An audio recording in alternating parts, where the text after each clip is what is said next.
Ev aramak artık şu anda bir kaos. Searching for a Yani house has gerçekten become a kaos real bir chaos. vaziyette. It's a real chaos. İnternette deli gibi dolaşıyoruz. I've been searching the internet like mad. I don't know what we're going to do, where we're going to have to settle for. Before the pandemic, this house was about 3 to 4,000 Turkish lira. Now this flat's price is 6 to 6,500 Turkish lira a month. With both houses for sale and rent, the main problem is the lack of stock. There's no stock. There's been a sudden depletion of stock, the fact that the production hasn't caught up with this, and that the producer's scared of this market also has affected this. I've been starting to see houses in my dreams. I sometimes forget the house I've already looked at, or I forget to call them. House prices in Istanbul.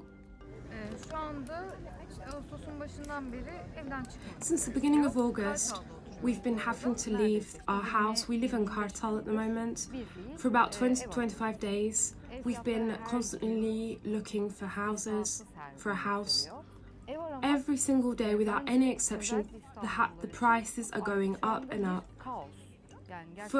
Especially for people of Istanbul, I think looking for a house, searching for a house is a real chaos. There are extremely unreasonable, extortionate prices, and not just are there high prices, but they're really, really bad houses. I mean, look at this house. There's a room like this. We pay 1,300 Turkish lira, and that's without the raise because of the pandemic. But the houses we're looking at are about 2,600, 2,800 lira. There's no houses lower than that price. We've even been discussing whether we could pay 3,200 lira, 3,500 lira, whether we'd be able to do this.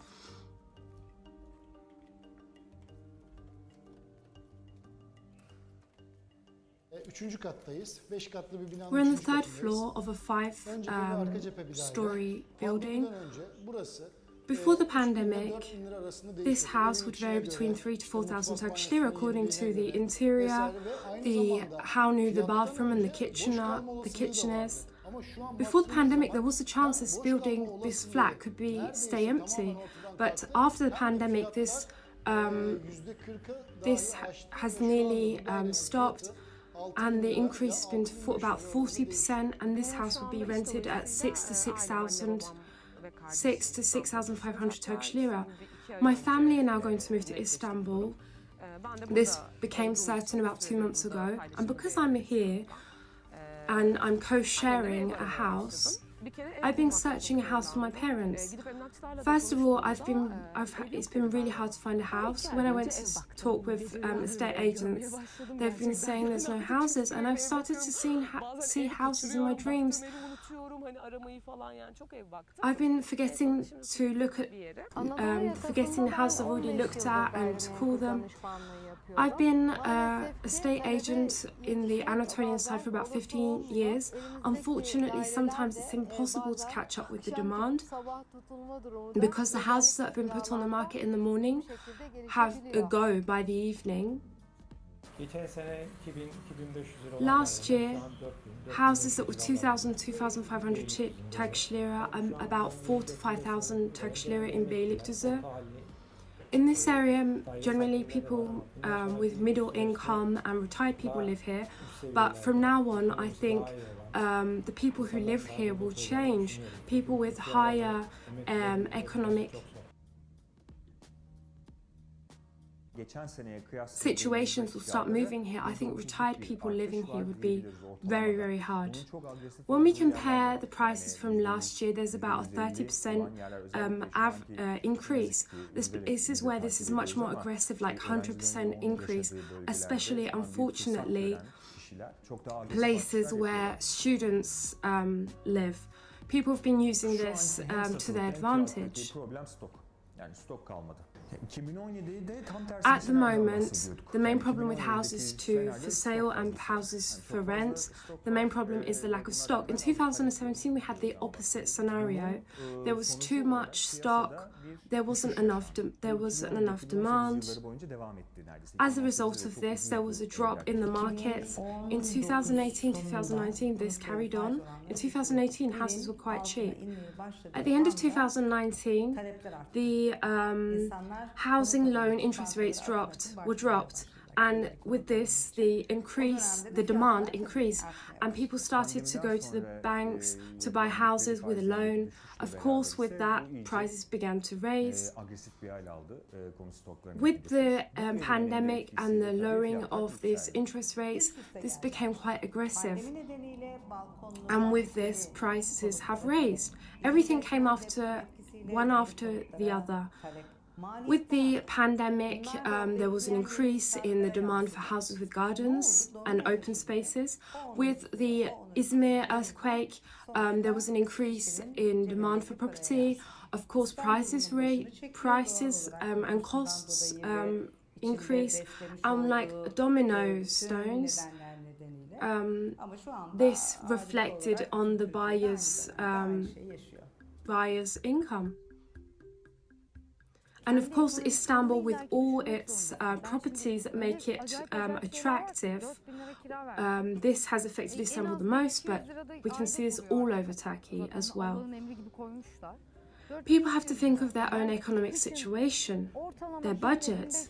If I pay 4,000 lira for my rent and about 200 lira maintenance fee, which is just like a must nowadays, if I pay about 1,000 lira in the winter for electric and gas, what am I going to eat? What am I going to wear? What am I going to live on? Of course, when you think about this, you don't want to pay those prices. It really offends me, man. I don't want to pay this much for just a house. Adequate housing means something much more than a roof above our head. When we mean adequate, we mean 30% payable of our income. These criteria have actually been defined in the United Nations adequate housing definition. Accessibility to social areas, health facilities. So when I mean a house that's livable, I don't just mean economic criteria. When we look at Simultaneous.com statistics, we did a search and we found that the houses for rent in Istanbul, only out of all these houses, only 2% of these were livable. When we go to the out of the centre, away from the centre of Istanbul, we can find more livable, more adequate housing. But transportation from the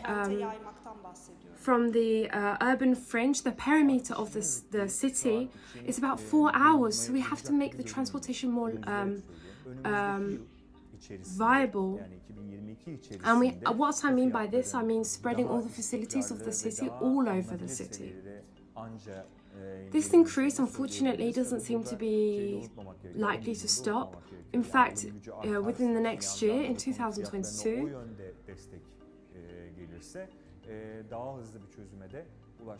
maybe these prices will become more payable.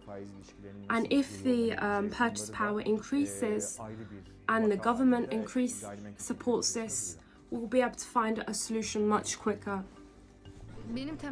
But how this purchasing power will increase and how the inflation rates will drop are a different problem in this real estate sector. My main worry is what will one of us do if one of us loses their jobs? How will we pay? My main concern is that if I'm paying 2,500 euro for a month, what will happen the next year when they'll make a raise? That's my main concern. Of course there's that as well. There's a big chaos. But the main problem beneath this is the economic crisis. If I had enough budget, if I had enough money, I wouldn't have this concern. But as I said before, the thing I'm thinking the most, okay, if we pay 3,000 lira for this house, maybe we'll pay it some way, somehow. But what will we do if one of us loses their job? This is what we come down to at the end of the day.